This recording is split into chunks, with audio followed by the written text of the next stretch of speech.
আমি যেরকম বলে দেয় আমার সত্যিকারের মুরিদ যদি কেউ হয়, কোন পীরের বিরুদ্ধে কথা লিখবে না, ঠিক ওইভাবে তাদেরকেও বলতে হবে, না হলে পীরের মুখপাত্ররাও ন্যাংটা, মুরিদেরাও ন্যাংটা। জালেম, ইন্নাল্লাহা লা ইয়াহদিল কওমাজ জালিমিন, জালেম কখনো হেদায়েত পাবে না।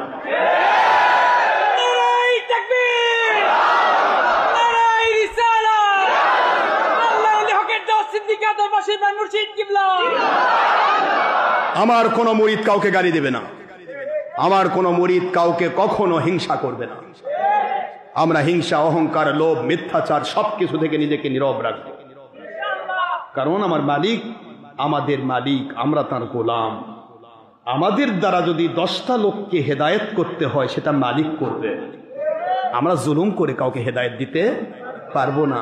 কিন্তু তোমাদের এত জলে কেন? এ জালেম ভণ্ড মিনাংটা মুরিদেরা, তোমাদের এত জলে কেন? আমি তো তোমাদের গুণী না, একটা বার আমি কোনো বাতিল কোম্পানিকেই কাউন্ট করি না, আর তোমরা তো ধুতেই নাই, তোমাদের কেউ চিনেই না, তোমাদের এত জলে কেন?